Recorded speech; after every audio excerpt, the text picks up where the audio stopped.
Hello and welcome back to another session of Learn with Vrinda. Guys, हम अपनी इस series में जिसमें कि हम क्लास 9th के साइंस के बारे में पढ़ रहे हैं, उसके अंदर हम अपने फर्स्ट 2 चैप्टर्स को कंप्लीट कर चुके हैं, जिसमें हमने अब तक मैटर के बारे में जाना. Okay, our first chapter was matter, okay, in which we have learnt about matter which is present in our surrounding, and in which we learnt about what is matter, properties of matter, states of matter, and interconversion of states in matter, and then evaporation. After that we finished the second chapter is matter around us pure, in which we learnt about pure substance, mixture, homogeneous mixture, heterogeneous mixture, solution, suspension, compound, colloid and element. After that pure element में हमने pure substance में हमने element और compound के बारे में पढ़ा. So guys, now let's move on to the third chapter of our book, atoms and molecules. So further ado let's start our session. Okay, हमने फर्स्ट 2 चैप्टर्स कंप्लीट कर लिए थे, जिसमें पहला चैप्टर था matter in our surrounding and second chapter था is matter around us pure, जिसमें से हमने दोनों चैप्टर कवर कर लिए कम्प्लीटली. अब हम थर्ड चैप्टर पे हैं हमारी एनसीईआरटी के, जो कि है atoms and molecules. Okay, start करते हैं इस चैप्टर को. तो सबसे पहले थोड़ा सा इंट्रोडक्शन देख लेते हैं कि कहाँ से इस कॉन्सेप्ट की स्टार्टिंग हुई थी. An Indian philosopher, Maharishi Kanad, postulated that if we go on dividing matter, padarth, we shall get smaller and smaller particles. Ultimately, a time will come when we came across the smallest particle beyond further division will not possible. He named these particles Parmanu. यानी कि हमारे एक बहुत बड़े Indian philosopher थे महर्षि कनद. उन्होंने ये बात कही थी कि अगर हम पदार्थ को यानी कि मैटर को डिवाइड करते चले जाएं, उसे बांटते चले जाएं, तो वो और छोरों में बंटता चला जाएगा और बढ़ते बढ़ते एक ऐसी स्टेट आएगी हमारे पास जिसमें पार्टिकल उससे ज़्यादा और नहीं बांटा जा सकता होगा. वो अपने सबसे स्मॉलेस्ट स्टेज में पहुंच जाएगा. और यही जो स्मॉलेस्ट स्टेज थी, इस पार्टिकल की सबसे स्मॉलेस्ट स्टेट, जिसके बाद उसका डिवीज़न पॉसिबल ही नहीं है, उसी स्टेट को महर्षि कनद ने कहा था परमाणु. Next is another Indian philosopher, Pakunda Katyama, elaborated this doctrine and said that these particles normally exist in a combined form, which gives us various forms of matter. एक दूसरे इंडियन फिलोसोफर थे कटियामा. उन्होंने इस बात को और आगे इलेबोरेट करा और ज़्यादा इसके बारे में बताया, और उन्होंने कहा कि जो मैटर होता है वो हमारे आसपास इसीलिए दिखाई देता है क्योंकि पार्टिकल्स आपस में कंबाइन होते हैं और अलग अलग फॉर्म बनाते हैं मैटर्स की. थर्ड पॉइंट देख लेते हैं. Around the same era Greek philosophers Democritus and Leucippus suggested that if we go on dividing matter, a stage will come when particles obtained cannot be divided further. Democritus called these indivisible particles atom. जो बात हमारे महर्षि कनद ने कही थी, ठीक वही बात एक ग्रीक फिलोसोफर थे डेमोक्रिटस और दूसरे थे ल्यूसिपस. उन दोनों ने भी यही बात कही थी, अगर हम मैटर को डिवाइड करते चले जाएंगे तो इवेंचुअली एक ऐसी स्टेज आएगी जब उस पार्टिकल्स का फर्दर डिवाइड होना इम्पॉसिबल हो जाएगा. महर्षि कनद ने उस स्टेज को परमाणु कहा था और डेमोक्रिटस ने उसी स्टेज को एटम कहा था. जबकि वो इनडिविजिबल पार्टिकल हमारे पास आता है, उस इनडिविजिबल पार्टिकल को महर्षि कनद ने परमाणु कहा था और उसी को डेमोक्रिटस ने एटम्स कहा था. सो बेसिकली एटम्स का जो कॉन्सेप्ट था वो बहुत ही एशियंट है, बहुत पुराना है. हमारे महर्षि कनद ने उस टाइम पे बता दिया था कि एक पदार्थ पदार्थ को जब आप बांटते हैं तो बढ़ते बढ़ते एक ऐसी स्टेज आती है जिसके बाद उसे और नहीं बांटा जा सकता, और वो जो सबसे छोटा पार्टिकल है जिसे और आगे नहीं बांटा जा सकता उसी को परमाणु कहते हैं। यही सेम बात डेमोक्रिटस ने रिपीट करी थी और उसने परमाणु को ही क्या नाम दिया था, एटम नाम दिया था। तो बेसिकली इसकी बिगिनिंग कहाँ से हुई, ये कॉन्सेप्ट कहाँ से आया, ये आपको समझ में आया। अब बात कर लेते हैं कि बेसिकली एटम है क्या। तो इतना तो आइडिया आपको अब तक लग गया होगा, फिर भी मैं आपको आगे समझा देती हूँ। The smallest building blocks of all matter are called atom. किसी भी मैटर की या सभी मैटर का जो सबसे स्मॉलेस्ट बिल्डिंग ब्लॉक होता है उसे हम क्या कहते हैं, एटम्स कहते हैं। जैसे सेल हमारी बॉडी की बिल्डिंग ब्लॉक है, उसी तरीके से एटम्स किसी भी मैटर के बिल्डिंग ब्लॉक्स हैं। जब सारे एटम्स आपस में कंबाइन होते हैं तब जाके वो किसी भी मैटर को फॉर्म करते हैं। Atom are very small, they are smaller than anything that we can imagine और कंपेयर विद। एटम बहुत छोटे होते हैं साइज़ में, वो इतने छोटे हैं वो उस हर एक चीज़ से छोटे हैं जिसको कंपेयर करने के लिए हम अपने माइंड में सोच सकते हैं। अगर हम एक चीनी के दाने को भी सोच रहे हैं या अगर हम एक मिट्टी के दाने को भी सोच रहे हैं तो एटम्स उससे भी बहुत ज़्यादा छोटे हैं, आप इमेजिन भी नहीं कर सकते हो, आपकी सोच से भी छोटे हैं।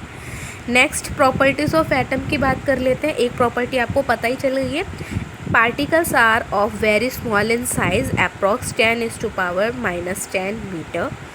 Atoms of an element are identical in all aspects. Atoms of two different elements are different. Particles atoms के साइज़ में बहुत छोटे हैं, ये बात हम पहले क्लियर कर चुके हैं। इनका जो साइज़ होता है अप्रोक्स 10⁻⁻10 मीटर के बराबर होता है। 10⁻⁻10 का मतलब हुआ कि 1 लिखो, 1 के अपॉन में 10 लिखो और उसके पीछे 10 ज़ीरो बढ़ाते चले जाओ। इतना छोटा पार्टिकल का साइज़ होता है एटम का। ओके, नेक्स्ट इज़ कि एक एलिमेंट के जितने भी एटम होते हैं वो हर एस्पेक्ट में एक दूसरे के आइडेंटिकल होंगे। शेप, साइज़, कलर, जो भी एस्पेक्ट आप मानो, हर एस्पेक्ट में वो सारे के सारे एलिमेंट्स के एटम्स क्या होंगे, सेम होंगे। और वहीं अगर दो डिफरेंट एलिमेंट की बात की जाए तो उन दो डिफरेंट एलिमेंट के जो एटम होंगे वो दोनों डिफरेंट होंगे। ओके, सेम एलिमेंट में सारे एटम सेम होंगे बट दो डिफरेंट एलिमेंट के अंदर एटम्स डिफरेंट होंगे। यहाँ पर प्रॉपर्टीज़ ऑफ एटम क्लियर हुई आपको, प्रॉपर्टीज़ समझ में आई। क्या क्या प्रॉपर्टीज़ थी कि पार्टिकल्स जो है वो साइज़ में बहुत छोटे होंगे। दूसरा, पार्टिकल्स जितने भी एक एलिमेंट के अंदर एटम प्रेजेंट हैं वो सारे के सारे हर एस्पेक्ट में एक दूसरे के आइडेंटिकल होंगे। And the third one is atom of two different elements are different, यानी कि दो डिफरेंट एलिमेंट्स के लिए जो उनके एटम्स होंगे वो भी क्या होंगे, डिफरेंट होंगे। अब बात कर लेते हैं सिंबल्स ऑफ एटम्स की। जैसे जैसे एटम्स के बारे में हमें पता चल रहा था डिफरेंट तरीके के, वैसे वैसे उनको एक्सप्रेस करने के लिए हमें कुछ चीज़ चाहिए थी। तो डाल्टन ने सबसे पहले इनके लिए सिंबल्स दिए थे, तो उसी के बारे में आगे हम जान लेते हैं। Dalton was the first scientist to use the symbols for elements in a very specific sense. He used a symbol for an element. He also meant a definite quantity of that element, that is one atom of that element. यानी कि Dalton सबसे पहले ऐसे scientist थे जिन्होंने एक sense के साथ एलिमेंट के सिंबल को दिया था। उन्होंने अलग अलग सिंबल दिए थे, एक एलिमेंट, हर एलिमेंट का एक अलग सिंबल उन्होंने दिया था। तो हर एलिमेंट के लिए उन्होंने अलग अलग सिंबल्स को दिया था और वो सिंबल उसकी क्वालिटी के बारे में बता रहा था। Berzelius suggested that the symbols of elements be made from one or two letters of the name of the element. Berzelius ने कहा था कि किसी भी एलिमेंट का जो सिंबल होना चाहिए वो उसके पहले या उसके शुरू के 2 लेटर के नाम से, उस एलिमेंट के स्टार्टिंग लेटर या फिर स्टार्टिंग के 2 लेटर से ही मिलके बनाना चाहिए उसका सिंबल। ये बात किसने बोली थी, ब्रिजीलियस ने बोली थी। ओके, अब प्रेजेंट में सिंबलाइजिंग के क्या क्या रूल्स बनाए गए थे उनके बारे में बात कर लेते हैं। तो जब भी हम किसी भी सिंबल को नेम देते हैं तो या तो उसका पहला लेटर लिया जाता है या फिर उसके स्टार्टिंग के 2 लेटर्स को लिया जाता है उसके सिंबल को लिखने के लिए। पहला लेटर हमेशा आपका क्या होगा, कैपिटल होगा, और जो नेम लिए गए थे वो इंग्लिश, ग्रीक और लैटिन लैंग्वेज में से लिए गए थे. Okay, the first one or two letters of name of element taken. First letter is always capital and names are taken from English, Greek and Latin language. तो rule समझ में आए, यानी कि एलिमेंट के जो नाम होता है उसी के नाम में से पहला लेटर या पहले दो लेटर उसके सिंबल के तौर पे यूज़ किए जाते हैं. पहला लेटर हमेशा कैपिटल लिखा जाता है और कई बार इंग्लिश, ग्रीक या फिर लैटिन लैंग्वेज में से जो नेम लिए जाते थे उनके अकॉर्डिंग नाम रखा जाता था. इसमें कुछ इंपॉर्टेंट मेंशन है, उन्हें देख लेते हैं. In the beginning, the names of elements were derived from the name of the place where they were found for the first time. For example, Cyprus. Okay? शुरुआत में क्या किया गया, जो एलिमेंट जिस जगह से मिल रहा था हमने उस जगह के नाम से उन एलिमेंट्स के नाम को रखा. फॉर एग्जाम्पल सिप्रस यानी कि कॉपर. तो शुरुआत में कॉपर हमें सिप्रस नाम की एक जगह से मिला तो हमने उसका नाम सिप्रस रख दिया. Okay. The next point is some names were taken from specific color. For example, gold was taken from the English word meaning yellow. कुछ जो नाम थे वो उनके कलर को देख के, उनकी स्पेसिफिक प्रॉपर्टी को देख के रखे गए थे. जैसे कि गोल्ड का नाम था, उसे गोल्ड इसलिए कहा गया था क्योंकि गोल्ड का जो मीनिंग होता है इंग्लिश लैंग्वेज में वो येलो होता है और वो देखने में येलो कलर का था, इसीलिए उसके कलर के अकॉर्डिंग उसका नाम, उस एलिमेंट का नाम गोल्ड पड़ गया. Okay. But now a days IUPAC approves names of the element. ये तो पहले की बात थी कि भाई जिस जगह से मिला उस जगह से रख दिया, जिस साइंटिस्ट ने खोजा उसने अपने नाम से रख दिया, कुछ कलर को देख के रख दिया, कुछ क्वालिटी को देख के रख दिया. बट आज की डेट में क्या होता है, अगर कोई एलिमेंट मिलता है तो उसके नाम को IUPAC अप्रूव करती है. अब ये IUPAC क्या है? IUPAC means international union of pure and applied chemistry, यानी कि एक इंटरनेशनल कम्युनिटी टाइप समझ लीजिए जहाँ पर केमिस्ट्री से रिलेटेड जितनी भी रिसर्च है, जितने भी एक्सपेरिमेंट हैं, जितनी भी चीज़ें हैं उन्हें किया जाता है. तो ये जो कम्युनिटी है ये उस नाम को अप्रूव करेगी तब जाके किसी भी एलिमेंट के नाम को रखा जाएगा. सो आई होप ये पॉइंट आपको क्लियर होंगे. अब बात कर लेते हैं कुछ एलिमेंट्स के बारे में. मोस्ट ऑफ द एलिमेंट्स के जो नेम हैं वो उनके स्टार्टिंग के 2 लेटर से लिए गए हैं. Okay. For example hydrogen, carbon, nitrogen. Okay. तो हाइड्रोजन का सिंबल होता है H, कार्बन का सिंबल C, वो भी उसके स्टार्टिंग लेटर से लिया गया है. नाइट्रोजन का N, उसका स्टार्टिंग लेटर. ऑक्सीजन का O, starting letter. Okay. Magnesium का Mg, स्टार्टिंग के 3 लेटर थे MAG. MA से कन्फ्यूजन ना हो जाए इसलिए इन्होंने Mg ले लिया. ओके. सल्फ़र का S, क्लोरीन का Cl, कैल्शियम का Ca. बट कुछ एलिमेंट ऐसे हैं जिनके इंग्लिश लैंग्वेज के नाम पे ना रख के उनके नाम उनकी दूसरी लैंग्वेज लैटिन लैंग्वेज में से लिए गए हैं. तो हम कुछ ऐसे एग्जांपल भी देख लेते हैं. जैसे कि एग्जांपल है आपका हमारे पास सोडियम. ओके. सोडियम का जो सिंबल होता है वो Na होता है. अब हम बोलते हैं सोडियम में लिखते Na, ऐसा क्यों? क्योंकि जो सोडियम का नेम रखा गया था लैटिन लैंग्वेज में वो रखा गया था नेट्रियम, तो वहाँ नेट्रियम का Na सिंबल के तौर पर लिया गया था. ऐसी पोटेशियम का लैटिन नेम था कैलियम, कैलियम का लिया गया K. आयरन का फेरम, वहाँ से लिया गया Fe. कॉपर का क्यूप्रम, वहाँ से लिया गया Cu. गोल्ड का ऑरम यानी कि Au. मरकरी का हाइड्राजाइरम यानी कि Hg. और सिल्वर का अर्जेंटेनियम यानी कि Ag. तो समझ में आया. तो ये जितने भी एलिमेंट हैं जिनके नाम कुछ और हैं बट सिंबल कुछ और हैं तो वो उनके इंग्लिश नेम नहीं है, वो उनके लैटिन लैंग्वेज के नेम से सिंबल को बनाया गया. अब यहाँ पर सिंबल्स आई होप आपको क्लियर हो गए होंगे. यहाँ पर आपको सिंबल्स याद करने पड़ेंगे. विदाउट लर्निंग सिंबल आप केमिस्ट्री में कुछ नहीं कर सकते. आगे जाके तो आपको बहुत सारे करने हैं, इसलिए अभी इस 9th क्लास में आपको जितने सिंबल्स याद हो सकते हैं आप उतने सिंबल्स को अपने दिमाग में बैठाने की कोशिश कीजिए. ट्राई कीजिए, रटिए नहीं, कोशिश कीजिए. नाम से देखिए, पहले मैच कीजिए. स्टार्टिंग इससे कीजिए कि पहले लेटर से कितनों के नाम सिंबल बन रहे हैं. जैसे hydrogen, carbon, calcium, nitrogen.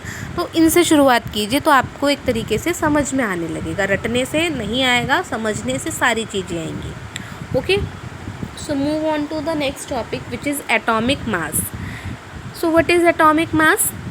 It is the number which tells that how many times an atom of an element is heavier than 1/12th of mass of one carbon 1C12 atom. यानी कि atomic mass का मतलब क्या होता है, ये वो number होता है, किसी भी एलिमेंट का एटॉमिक मास वो नंबर होता है जो हमें ये बताए कि ये एलिमेंट हमारे C12 यानी कि कार्बन का वो आइसोटोप जिसका एटॉमिक नंबर 12 है। तो C12 के एक एटम के 12th भाग के से कितना ज़्यादा हैवी है उसको हम क्या कहते हैं, एटॉमिक मास कहते हैं। इसे इस तरीके से समझिए कि किसी भी एटम के एटॉमिक मास को निकालने के लिए हमने क्या किया, हमने एक फॉर्मूला दिया, 1 atom of an element is equal to atomic mass into 1/12th of mass of 1C12 carbon atom. Okay, इसका मतलब ये हुआ कि किसी भी एलिमेंट का अगर हमें एटॉमिक मास निकालना है तो हम क्या करते हैं, हम सीधे सीधे उसको कंपेयर कर देते हैं, उसको मल्टीप्लाई कर देते हैं किससे, C12 कार्बन एटम के 1/12th पोर्शन से। उसके बाद जो भी यूनिट हमारे पास आती है वो हमारा क्या होता है, उस एलिमेंट का एटॉमिक मास होता है। तो एटॉमिक मास का क्या फॉर्मूला बना यहाँ से, mass of 1 atom of an element upon में 1/12th of mass of 1 carbon atom. और यहाँ पर कार्बन एटम कौन सा था, C12 एटम था। तो किसी भी एलिमेंट का मास और अपॉन में क्या हो जाएगा, उसका 1/12th हो जाएगा mass of 1 C12 atom. Okay, तो हमारे पास कुछ एलिमेंट्स हैं जिनके एटॉमिक मास हमने निकाले हैं। जैसे कि मास नंबर की अगर हम बात करें, जैसे हमारा हाइड्रोजन होता है, हाइड्रोजन के अंदर कितने एटम होते हैं, 1। ओके, 1 इलेक्ट्रॉन है उसके अंदर, 1 एटम है उसके अंदर, तो मास ऑफ 1 एटम कितना हो गया, 1 हो गया। ओके, तो 1 अपॉन में 1/12th into mass of C12 carbon atom, ये भी 12 हो जाएगा, 12 से 12 कट गया, बच्चा हमारे पास 1। आई बात समझ में? आप इसको इस तरीके से समझिए कि उसके अंदर जो भी आपका एटम है, जो भी आपका एलिमेंट है, सॉरी ठीक है, हम एलिमेंट के एटॉमिक मास की बात कर रहे हैं, तो उस एलिमेंट के अंदर कितने एटम प्रेजेंट है, बेसिकली वही उसका क्या हो जाता है, एटॉमिक मास हो जाता है। उससे आप इसको कंपेयर कर सकते हैं। अब इसको निकालने के लिए एक चीज़ को स्टैंडर्ड मानना था, ठीक है, कंपेयर करने के लिए किसी चीज़ को स्टैंडर्ड मानना था।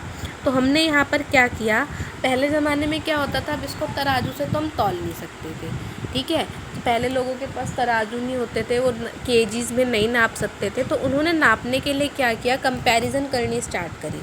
ठीक है, सपोज़ आपको नापना है, आपने क्या किया, एक बुक ली, ठीक है, और उसको उसके वज़न को नापने के लिए आपने नोटबुक्स ली।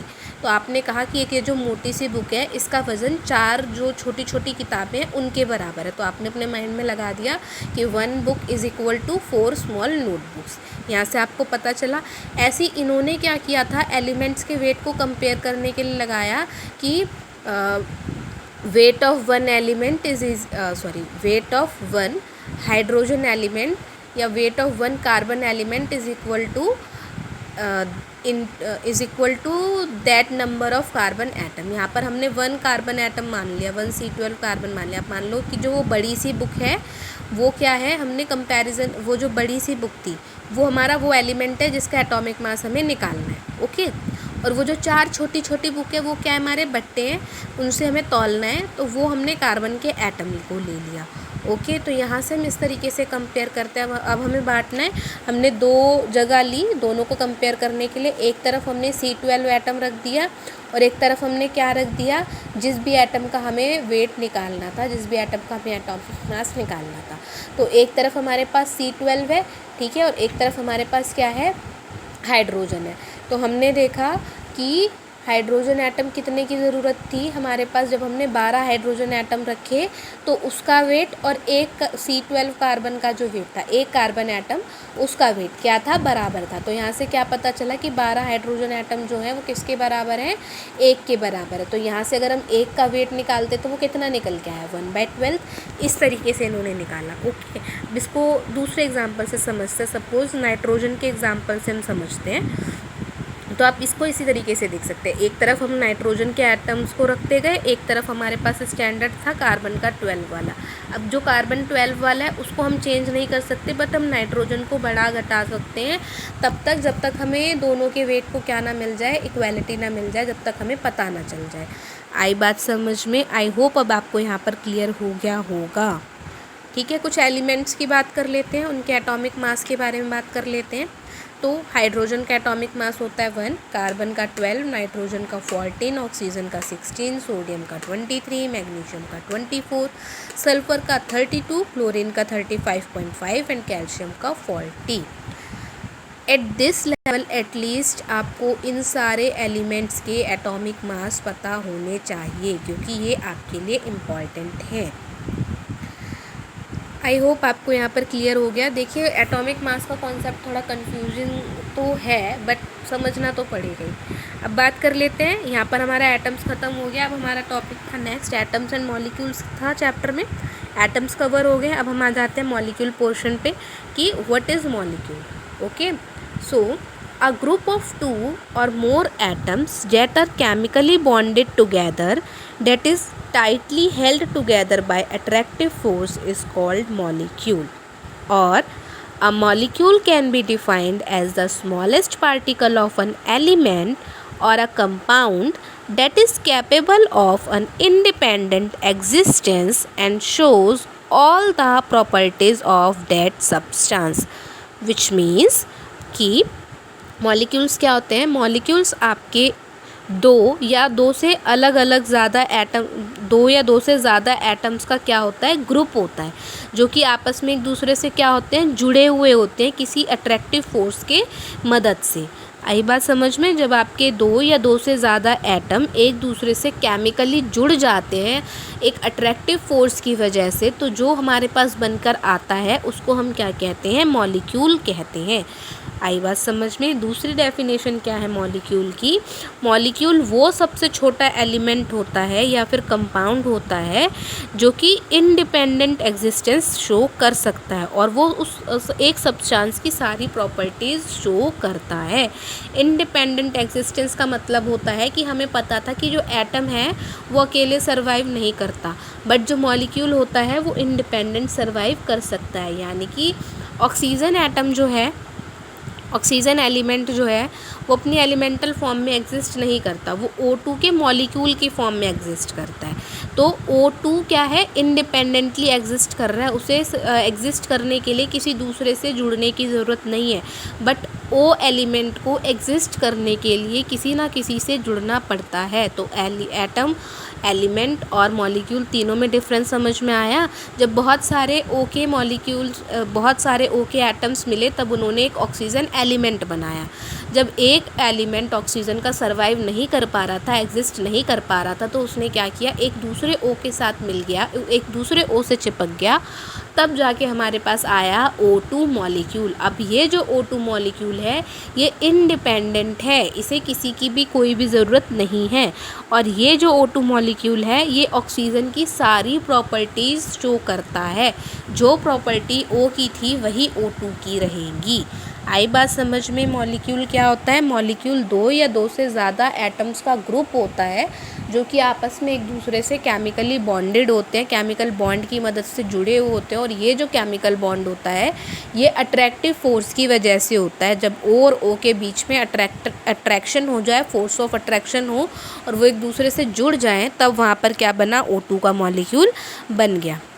दूसरी बात, मॉलिक्यूल सबसे ऐसा स्मॉलेस्ट पार्टिकल है जो इंडिपेंडेंटली एग्जिस्ट करता है।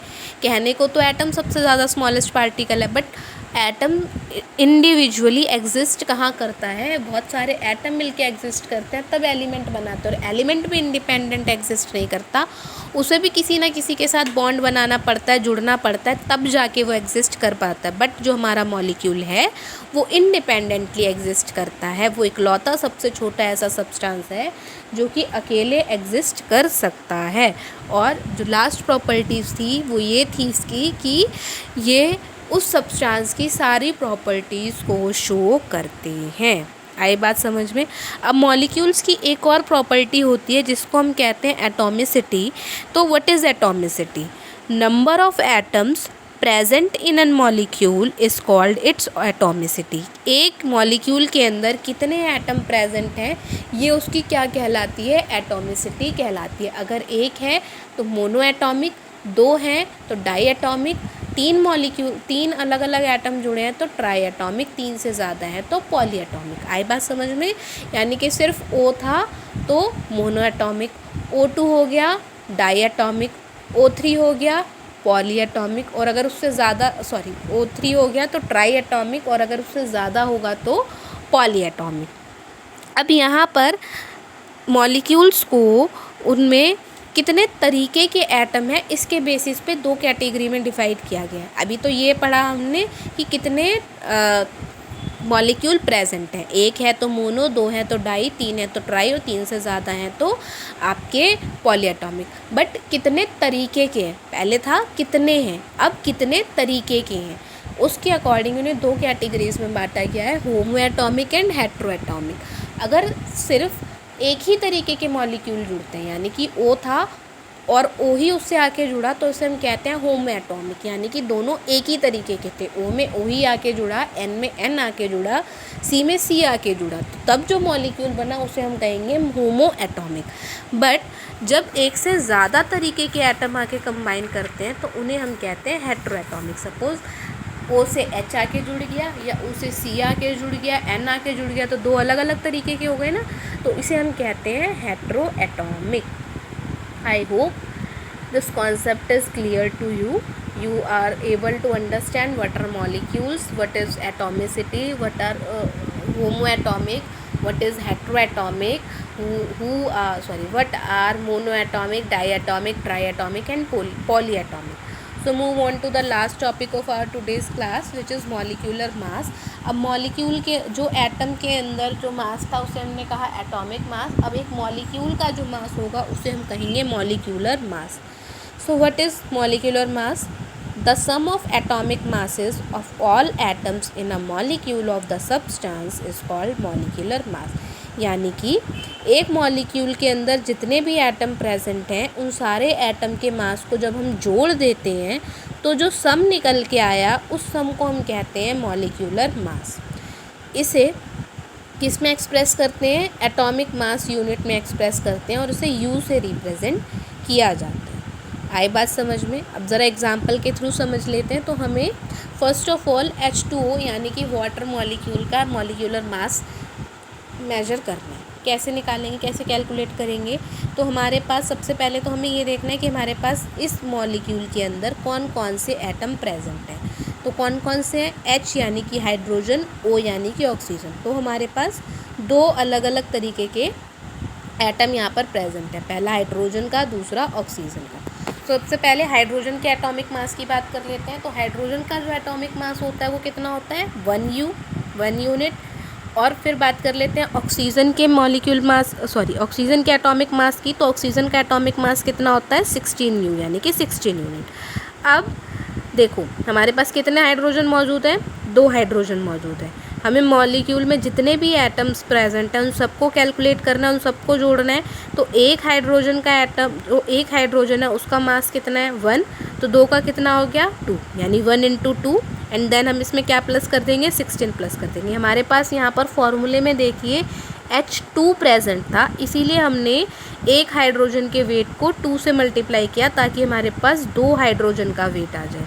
ओके, तो यहाँ पर हमारे पास 2 हाइड्रोजन का मास आ गया 2 यूनिट, ऑक्सीजन का होता है 16 यूनिट, दोनों को ऐड कर दिया तो टोटल सम निकल के आया 18 यूनिट। यानी कि जो H2O होता है उसका मॉलिक्यूलर मास कितना हुआ?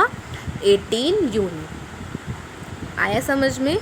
अब ज़रा नेक्स्ट एग्जांपल देखते हैं। अब हमारे पास है HNO3 यानी कि नाइट्रिक एसिड। हमें इसका मॉलिक्यूलर मास कैलकुलेट करना है। सो फर्स्ट ऑफ ऑल आप नोटिस कीजिए कि इसमें कितने एटम प्रेजेंट हैं।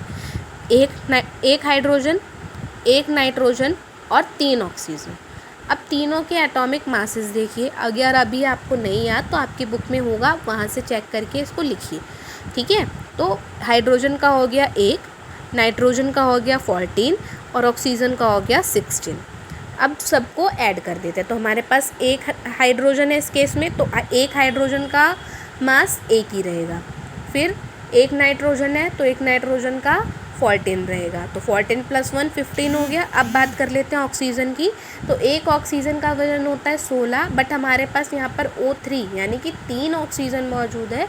तो हम एक ऑक्सीजन के वेट को 3 से मल्टीप्लाई कर देंगे, तो 16 3 = 48। तो 3 ऑक्सीजन का वजन कितना हो गया? 48 हो गया। पहले 15 आ चुका था, 15 में हमने 48 ऐड किया, तो अब हमारे पास कितना आ गया? 63 यूनिट। आई होप आपको ये कॉन्सेप्ट क्लियर हो गया होगा कि मॉलिक्यूलर मास कैसे कैलकुलेट करते हैं। आप जितनी ज़्यादा इसकी प्रैक्टिस करोगे उतनी जल्दी आपको ये कॉन्सेप्ट समझ में आएगा। तो डिफरेंट मॉलिक्यूल्स के मॉलिक्यूलर मास को कैलकुलेट करने की कोशिश कीजिए। हेल्प लेने के लिए आपके पास आपकी NCERT मौजूद है, जिसके अंदर एलिमेंट के मासेस दिए गए हैं। आप वहाँ से मासेस को देखते जाइए और फिर कैलकुलेट करने की कोशिश कीजिए, ताकि आपको ये ज़्यादा अच्छे से समझ में आए। अगर आज के सेशन के रिगार्डिंग आपको कोई भी क्वेरी हो, कोई भी डाउट हो, you can ask me any time. Thank you for this lovely session.